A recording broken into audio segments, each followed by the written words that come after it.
job. And what advice would you give, like current student journalists at the Progress, what kind of advice would you give them when it comes to reporting and especially like sports reporting? Well, this was true even for me. You have to get experience even if you're not getting paid. I mean, you need stuff on your resume. You just can't take the classes. You have to have a part-time job, or you have to like cover, high school games on Friday night for the, Richmond Register or whatever. You have to do something outside of school because I don't think you're gonna. It's so competitive that you have to have something that sets you apart. You need to get any insights you can into how the real outside world, how the business works outside. I mean, even if it's a summer internship, like I worked at the Kentucky State Fair. I think it was my last year at Eastern. The summer before, I worked at the Kentucky State Fair in publicity. That was really fun. Mm-hmm. We snuck in to see Elton John and the Eagles too, but we got in trouble. One of the guys, and we got caught. Couldn't go to Elvis. He was the next night. That's how old I am. But anyway, no, it's crucial. Like maybe you have to write a blog, or maybe you need to learn how to do videos or become like good with YouTube. And I mean, you have to do like right now. I mean, I take pictures with my camera. I do videos with my phone. I mean, I'm not just a writer anymore. And that's even more, adds more, but you need to get your expertise built in all these areas. And anywhere, like I had a job at the Ohio Valley Conference when I was here. It was only on Sunday and Monday. I did the press releases for football. I would type them up on Sunday, and back then you had to print them off with like a real printer like thing. Then I had to take them and mail them out. That was when I got to pick the players of the week for the OVC. I always pick Phil Simms when in doubt. Yeah. But I mean, that looked great on the resume, because I had 2 years of doing that, and I was driving back and forth. Their office was in Lexington only briefly. When I was lucky that I got that job and got to, Paul Dietzel was the commissioner then. Really, he was a really nice man, good to me. So that's the kind of thing that's key. It really is, even for me back then and now too. Was there any challenges going up in your career path, being the only female? Well, like I said before about you have to prove yourself every year to the new players. That's a key. This is really funny, but my biggest problem was with women coaches. My biggest altercation, not like yelling, but was with a Debbie Yao, who was the University of Kentucky women's basketball coach. They hired me, the Lexington paper hired me. That was when UK hired their first female full-time women's coach. So they had to have a full-time woman to cover them. Yeah. And I wrote a column like at Christmas time about how I didn't think she was using the players properly. Oh my God, she refused to talk to me after that without a tape recorder. Our whole relationship changed, but they thought I was going to be a cheerleader for women's sports because they hired me to I spent 4 years in the Lexington paper and virtually wrote nothing but women's sports, and they wanted me to write positive stuff. But if I was critical in the least, that's not what they wanted. They wanted me to put people in the seats. Yeah. That wasn't my job, I mean, yeah, I'm giving them some publicity, and I think I'm doing a good job as far as the writing part of it, but it's not my job to get 4,000 people at the game. So she and I would love to talk to her again. She just retired as the AD at NC State. I would love to find her. Coaches don't like men or anybody telling them how to coach. Yeah, that's part, because I also write a column now, and that's part of your job. Yeah. My brother, after every game, home game, we'd go out to his house, and my mother would be there, and my sisters and the family.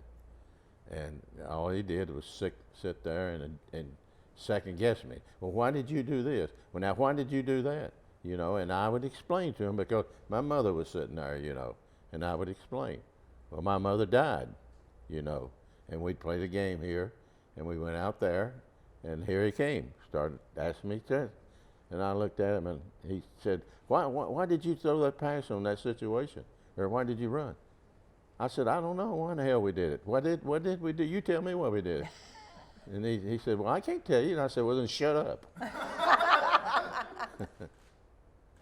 you're going to be this weekend introduced into the Professional Achievement Award.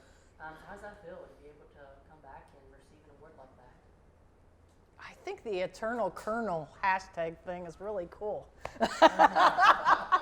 I mean, I don't know, like, you know, the Kentucky Journalism Hall of Fame is pretty big. I mean, Diane Sawyer and Helen Thomas and Hunter Thompson are in there. I mean, that's pretty big. But when I saw that Eternal Colonel thing, I was really pumped about that. I think that's kind of neat.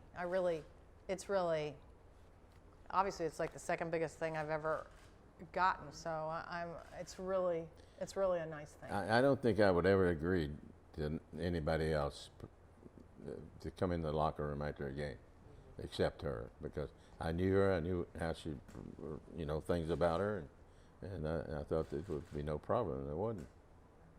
That's quite a compliment. You didn't ask me my favorite woman in the locker room story. What is your favorite? Yeah.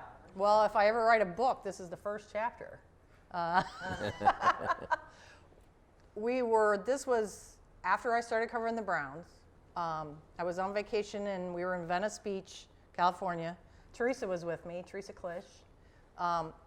She's got another friend in the business that I didn't really know. We were walking on the Venice Beach and a former Browns player comes up.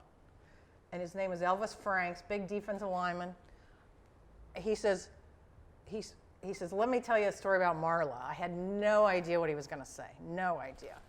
Well, as I was explaining earlier about Sam Rutigliano was telling me, you know, I expect you to act like this. He told me when I started covering the Browns that I had to yell, woman in the locker room, when I walked in the door. So Elvis Franks tells Teresa, I have no idea what he's going to say. He said, all the guys that had their lockers that were right by you walked out of the coach's office from his post-game thing, and you walked right into the locker room. And all the guys that had their lockers right by the door concocted this plan that they were all going to drop their towels at the same time when they heard that woman in the locker room thing. Well, he said that they gave up after like 3 or 4 games because I never noticed. But see, I had trained myself to like scan the locker room by like, I would look at you from the nose up. Like I would look around, you know, I was tall anyway, but I would like scan, you know, I had this vision that, you know, like perusing the locker room, you know, from above kind of, you know what I mean? Yeah. So I had no idea what he was going to say. Well, then this is really funny because about a month ago they unveiled the autogram statue and I ran into another guy whose locker was right by the door, and he said, I put my towel around my neck when you yelled that. And I never knew. Never knew. So that, like I said, if I ever write a book, that's chapter 1. Might even be the title. Yeah. That's good, yeah. Yeah, that is funny. Yeah, talking about that too, Coach Kidd, I think there's a quote here from you.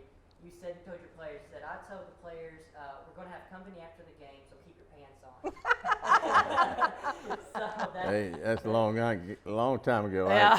I have no idea what I told them. Yeah, you said they did, or it says here they did, they kept their pants on. Well, we were all, like I said, we just went in right after the game and then saw the celebration and then that was, you know, talked to a couple guys and that was it. But it's not like it is now. But yeah, it was, like I said, I wouldn't be where I am today without you. Chad Bradsky, I went into their locker room. He was playing for the Giants, I believe, after the game, you know, and I was looking around everywhere trying to find him, and finally I saw him, you know, and he had one leg up, taking his shoes or something off, and he's standing there in his jock, and I walked up, and he didn't see me, and I busted him right on the butt. He turned around, I thought he was going to hit me. Probably thought you were one of the players. But you know something about Chad, I've never failed to call him up and say, Chad, I need this or this, and it costs this much money. Would you get it for me? Or it'd be carpet for the room, or it'd be benches for the players to sit on by their locker room. He was the same way. He was that way, and so was John Jackson. That played for the Bengals. Mm-hmm. So, Oh, well, yeah, he started right. out with Pittsburgh, Mm-hmm. and I could call both of them and say, just like that, I'd say, and I said, send me the bill. They said, yeah, Coach, we will send you the bill, and laugh. Yeah. Of course, they didn't matter what I asked them before they'd send it. I told them, I said, I want shirts for the kids to wear on trips. And he said, how many you need? I told him. And he said, okay. I said, you get with Jackson and y'all split. And John Jackson, when he was over here at Georgetown, where Bengals had their camp, I called him out and I said, I'm coming over today. I want to take you to lunch. He said, Coach, what's that going to cost me? I said, I'll let you know when I get there. First person to give Marla the invite into the locker room. At that time, she only had a year of experience. What gave you the confidence to vouch for her knowledge of the sport? Well, I had read her write her work that she did at the university, the progress in the paper and the things that she had done and the way she'd written up sports, and she was good at it, very good. And I thought, we're not taking no chance on where she can do sports or not. That wasn't a question. She could. She was good at it. So the other part just had to be the first time to learn and do, and we had no problems. I explained to the players what she was going to be there, and if she wanted to interview you, let her interview you and treat her. I had 4 sisters growing up, so I had a little idea about women, and so. I didn't know that. Yeah, and that's it worked out great. The guys there was never any problem that I know of came to me. I mean, but no, I mean, we worked out great together. It was, I say forever that I wouldn't be in this job right now if it wasn't for you.